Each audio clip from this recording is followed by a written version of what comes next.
नमस्ते। अपने 8th class में जो फर्स्ट चैप्टर है रिसोर्सेज ये एक बार तो मैंने आपको डिटेल में भेज ही दिया है, आप लोगों ने देख लिया होगा। और अब हम इसको क्विक रिवाइज करते हैं, ज़्यादा इसमें टाइम नहीं लगाएंगे।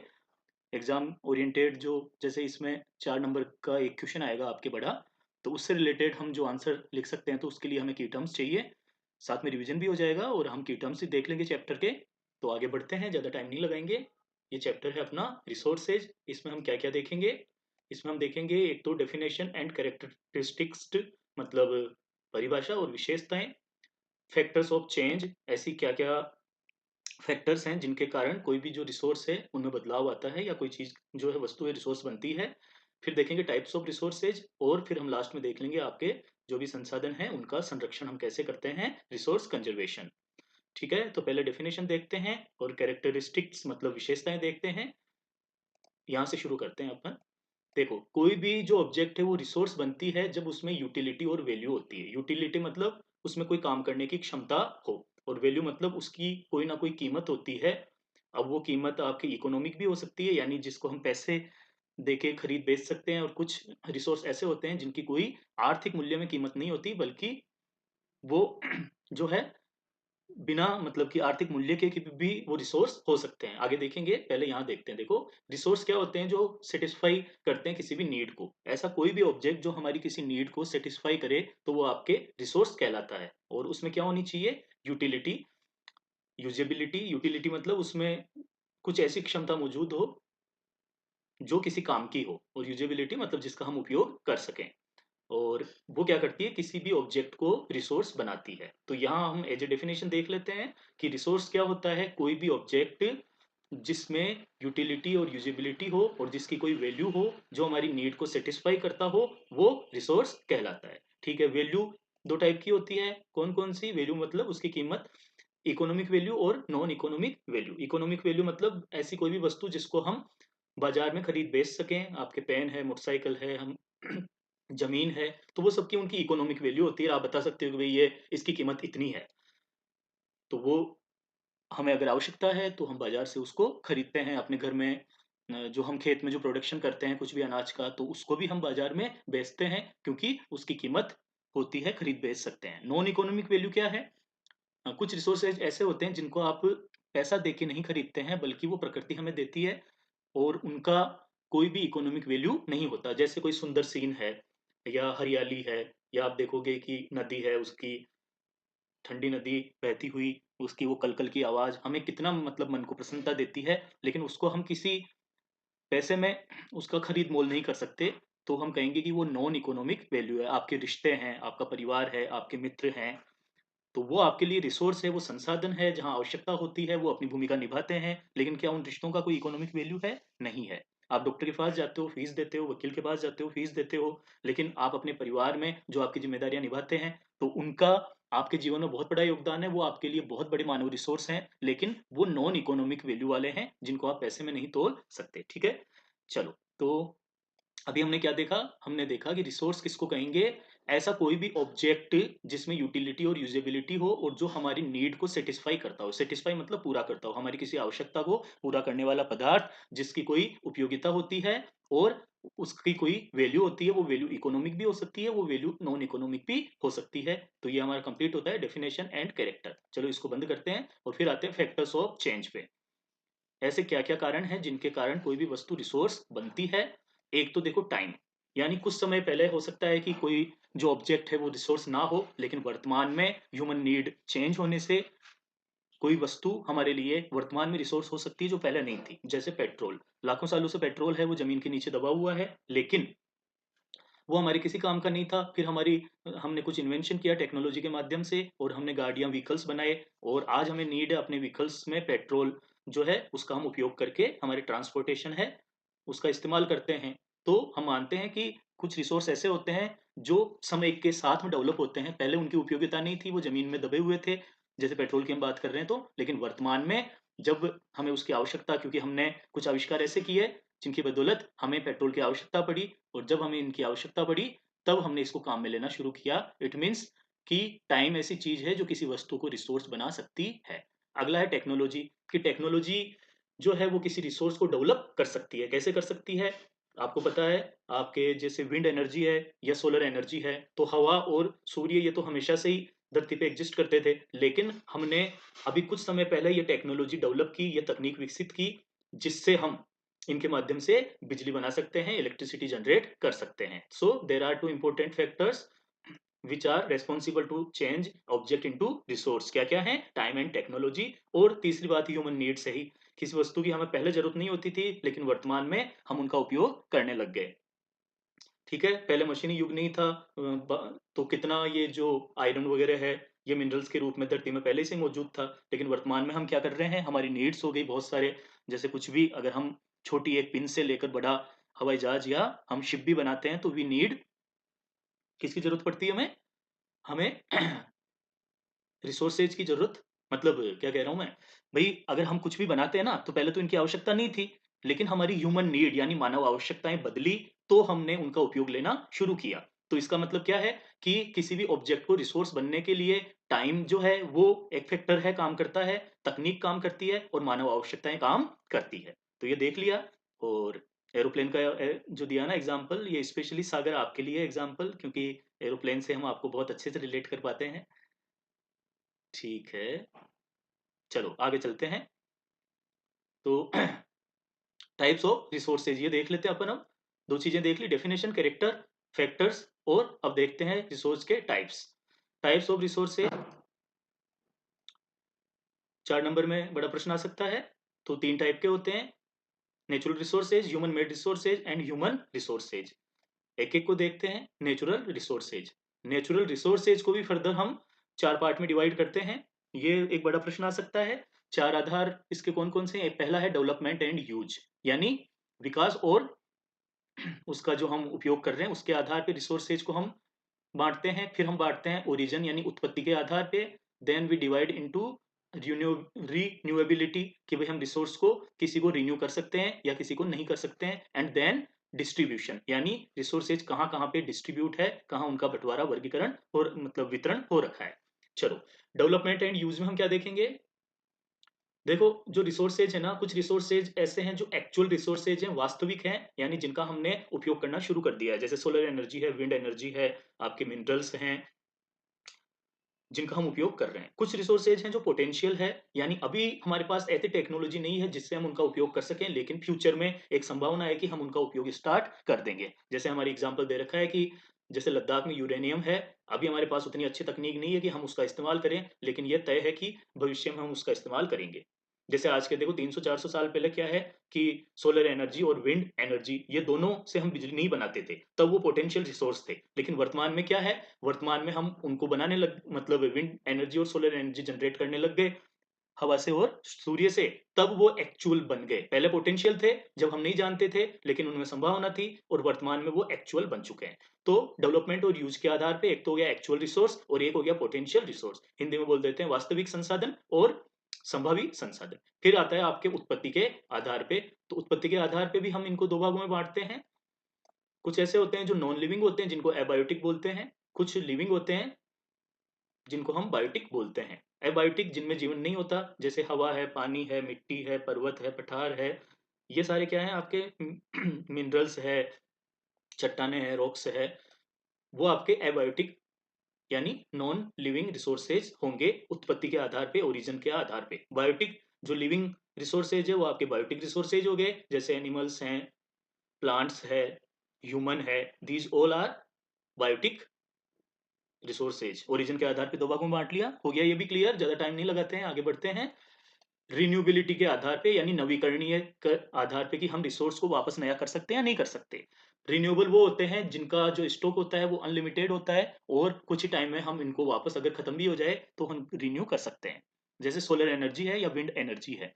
क्योंकि ये तो लगातार हवा चलती रहती है और सूर्य की रोशनी तो हमें हमेशा मिलती रहती है और रहेगी। तो ऐसी स्थिति में उससे जो एनर्जी जनरेट होती है, तो हम उसको वापस जो है जनरेट कर सकते हैं खत्म होने के बाद में। लेकिन कुछ रिसोर्सेज ऐसे होते हैं जो वापस रिन्यू नहीं किए जा सकते, नॉन रिन्यूएबल यानी अनवीकरणीय होते हैं, जैसे आपके कोयला और पेट्रोलियम। एक बार इनका स्टॉक जो है खत्म हो गया, तो उसको वापस जनरेट होने में लाखों करोड़ों साल लग जाएंगे, इसलिए इनको बोलते हैं हम नॉन रिन्यूएबल रिसोर्सेज। तो रिन्यूएबिलिटी के आधार पे there are two types of resources, renewable resources and non renewable resources. Renewable resources have limited unlimited stock and non renewable sources are limited stock, ठीक है। और कैन बी रिन्यूड, कौन से renewable, और it take too much time to get renew. चलो आगे आते हैं हम डिस्ट्रीब्यूशन पे, बंटवारा। बंटवारे के आधार पे हम रिसोर्सेज को दो भागों में बांट लेते हैं। एक हो गया आपका यूबिक्वेटस, जो कि हर जगह पाए जाते हैं। ऐसे रिसोर्सेज जो हर जगह अवेलेबल होते हैं उनको हम बोलते हैं यूबिक्वेटस रिसोर्सेज। और जैसे हवा है, पानी है, मिट्टी है, ये ऐसे हैं जो हर जगह मौजूद होंगे, तो ये यूबिक्वेटस रिसोर्स हैं। जबकि लोकलाइज रिसोर्सेज ऐसे होते हैं जो कुछ ही जगह सीमित होते हैं, वहीं से उनको लिया जा सकता है। जैसे कोयला है, लोहा है, अब नमक है, जैसे आपके सांभर में बनता है ना नमक, तो वो आपके लोकलाइज्ड रिसोर्स का एक क्या हो गया, उदाहरण हो गया। चलो ज़्यादा टाइम नहीं ले रहे हैं, हम इनको तुरंत कर रहे हैं ताकि आपका रिवीजन हो जाए। ये हमने कर लिया। अब हम आ जाते हैं ह्यूमन मेड रिसोर्सेज में।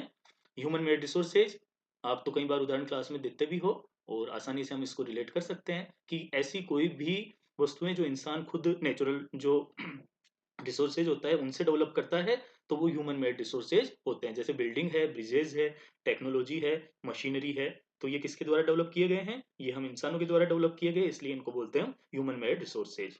ज्यादा इसमें जाने की जरूरत है नहीं हमें। फिर आता है आपका ह्यूमन रिसोर्सेज, यानी हम मानव खुद अपने आप में संसाधन है। हम क्यों संसाधन है, क्योंकि हमारे अंदर नॉलेज है, स्किल है, और हम अच्छी हेल्थ से जो है, अगर हेल्थ अच्छी है अपने पास तो हम अच्छे मानव संसाधन बन सकते हैं।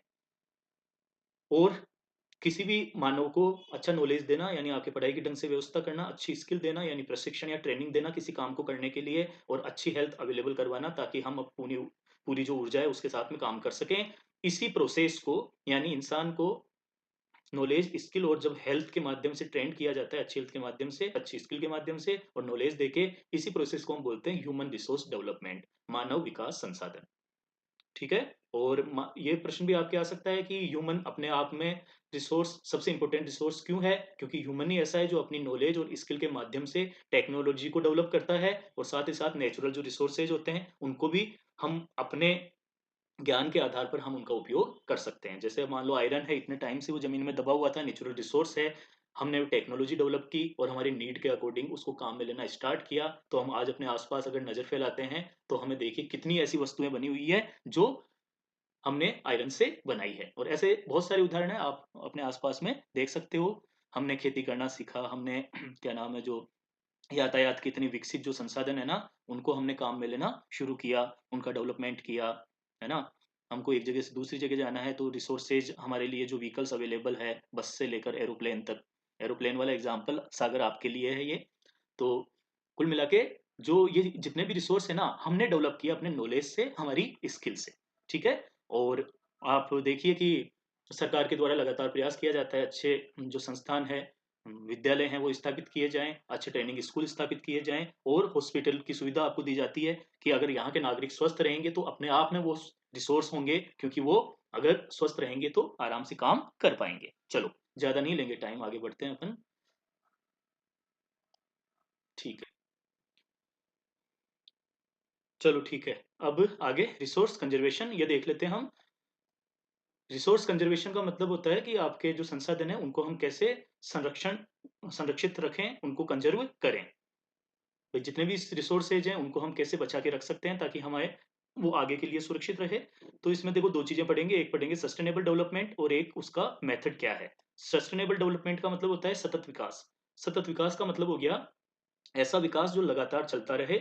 ऐसा ना हो कि वो केवल कुछ समय तक के लिए भी विकास दिखे और बाद में हमें चल के वो नुकसान पहुंचाए, तो ऐसा विकास आपका सतत विकास कहलाता है। सतत विकास के लिए दो शर्तें हम देख लेते हैं। एक तो होता है फ्यूचर जनरेशंस, कि हम जो भी अभी संसाधनों का उपयोग कर रहे हैं विकास करने की प्रक्रिया में, यानी जो डेवलपमेंट की हमारी प्रोसेस है उसमें हम जो रिसोर्सेज यूज में ले रहे हैं, तो ऐसा ना हो कि उन रिसोर्सेज को हम पूरे तरीके से समाप्त कर दें। हमें अपनी फ्यूचर जनरेशंस के लिए भी रिसोर्सेज को बचा के रखना चाहिए। तो पहली शर्त क्या हो गई कि हम अपनी फ्यूचर जनरेशन से समझौता किए बगैर जो है अगर विकास करते हैं तो वो विकास हमारा लगातार चलने वाला विकास होगा, जिसको हम बोलेंगे सस्टेनेबल डेवलपमेंट। और दूसरा है कि केयरफुल यूटिलाइजेशन हम उनका करें, सावधानी से हम उनका उपयोग करें। उसमें ये चीज़ हम ऐड कर देते हैं कि प्रकृति को नुकसान नहीं होना चाहिए, हमारे एनवायरनमेंट को नुकसान नहीं होना चाहिए। तो ऐसा विकास अगर हो रहा है तो फिर वो आपका सतत विकास कहलाएगा। जैसे एक एग्जाम्पल अपन देखते हैं कि जैसे पंजाब में है ना, तो हरित क्रांति हुई थी 1970 में, और उस हरित क्रांति के माध्यम से हम अनाज का उत्पादन देश में बढ़ाना चाहते थे ताकि हम किसी दूसरे देश पर अनाज के लिए निर्भर ना रहें। तो हरित क्रांति में जो मुख्य बातें ये थी कि एक तो हमने कुछ अच्छे बीजों का इस्तेमाल शुरू किया, पेस्टिसाइड्स यानी कीटनाशक डालना शुरू किया, और फर्टिलाइजर जो उर्वरक है उनका भी हमने इस्तेमाल किया। अब पंजाब के लोगों ने क्या है, उत्पादन ज़्यादा बढ़ाने के लिए, जिससे जो है उनकी आवश्यकताएँ पूरी हो, लेकिन साथ में ही वो सरप्लस प्रोडक्शन करके यानी ज़्यादा अनाज उगा के उसको बेच सकें और ज़्यादा इनकम हो।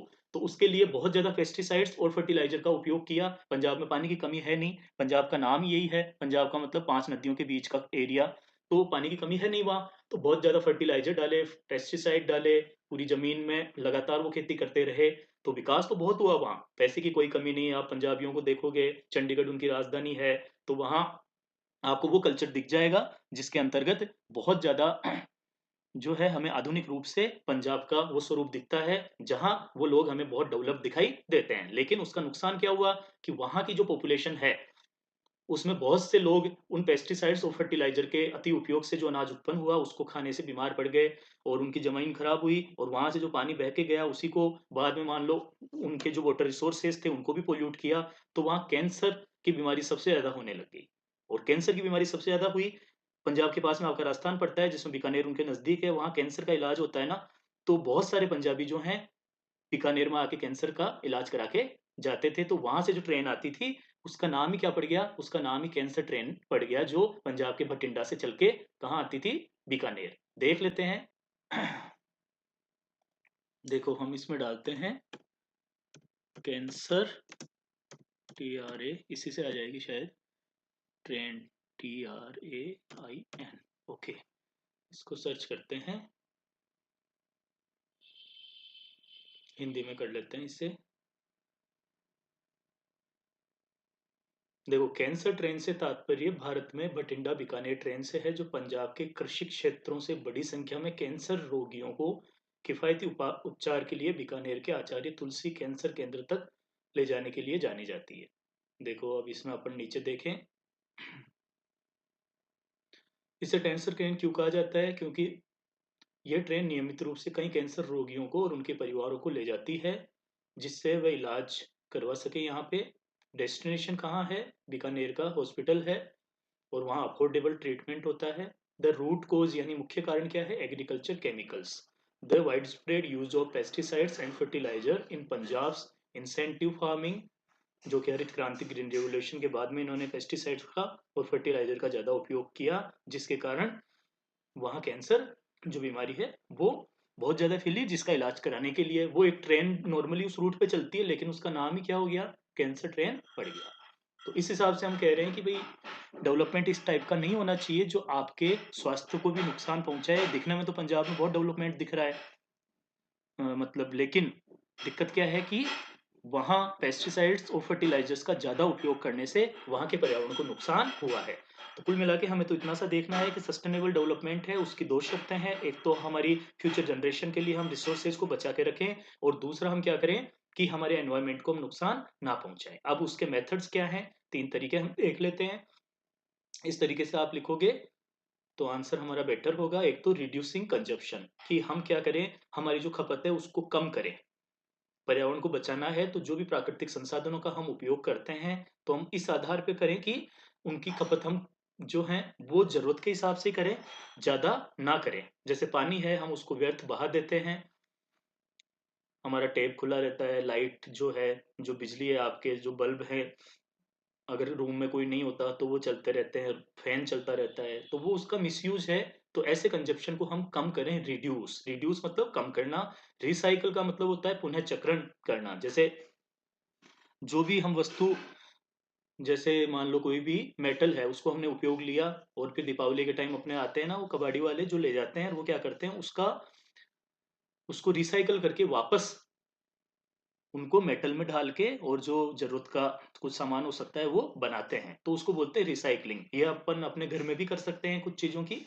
फिर है रीयूज करना। रीयूज का मतलब पुनः उपयोग करना, कि कुछ वस्तुएं ऐसी हैं जिनका हमने एक बार उपयोग कर लिया, लेकिन उनका उपयोग हम दूसरे काम में भी कर सकते हैं। जैसे हमने किचन से जो किचन में जो पानी था, या मान लीजिए कुछ पानी हमारी बाल्टी में बच गया, तो उसको हम यूं ही वेस्ट गिरा देते हैं, जबकि यह नहीं होना चाहिए। उसका उपयोग हम जो है बाहर कुछ धोने करने में एक ऐसा टैब रख लें जिसमें डाल के हम उनका उपयोग कर सकें, या फिर किचन से जो पानी निकल रहा है उसका उपयोग हम अपने गार्डन में कर सकें, अपने आपने जो भी पेड़ पौधे लगा रखे हैं उनको दे सकें। तो वो कहलाता है रीयूज करना।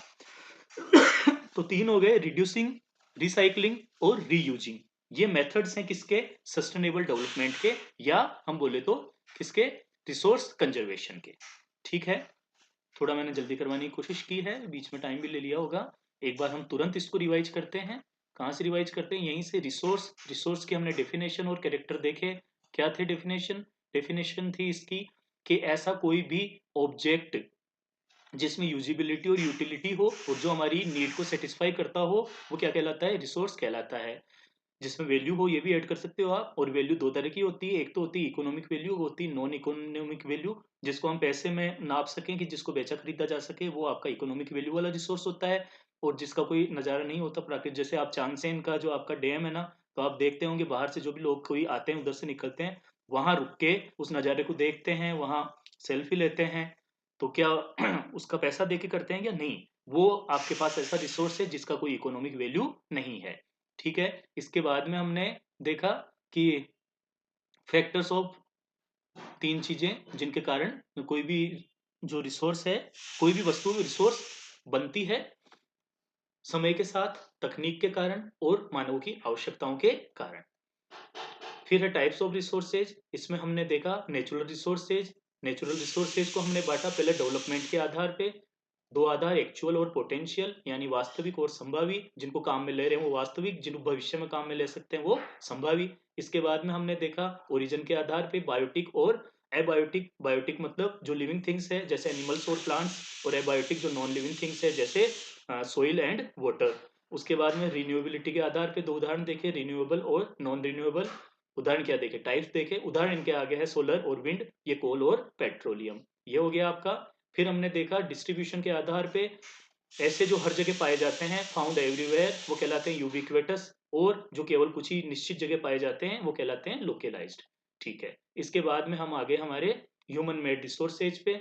इसमें तो आपको आवश्यकता है ही नहीं, आप वैसे भी काफी जानते हैं हमेशा क्लास में। एग्जाम्पल हम अपने आसपास के रूम से ही ले लेते हैं। और फिर ह्यूमन रिसोर्सेज में नॉलेज, नॉलेज मतलब ज्ञान, स्किल मतलब कौशल, और हेल्थ, अगर ये तीनों अगर हम अपनी जनता में निवेश करेंगे तो वो कहलाएगा ह्यूमन रिसोर्स डेवलपमेंट। क्योंकि हम अपने ह्यूमन को रिसोर्स में बदलने के लिए डेवलपमेंट की प्रोसेस कर रहे हैं, अच्छा ज्ञान देके, अच्छा कौशल विकसित करके, और उनको स्वास्थ्य सेवाएं देके। चलो, ये हो गया। इसके बाद में हमने देखा रिसोर्स कंजर्वेशन, जिसमें सतत विकास देखा। उसके लिए दो आवश्यकताएं, एक तो हम अपनी फ्यूचर जनरेशन के लिए रिसोर्सेज को बचा कर रखें, और दूसरा हम रिसोर्सेज को ऐसे उपयोग करें ताकि हमारे एनवायरनमेंट को हार्म ना हो। और फिर मेथड हमने 3R देख लिए, इनको 3R बोलते हैं, रिड्यूस, रिसाइकलिंग और रीयूजिंग। ठीक है, इतना ही रखते हैं, ज़्यादा लंबा हो जाएगा, केवल रिवीजन कर रहे हैं। ओके, धन्यवाद।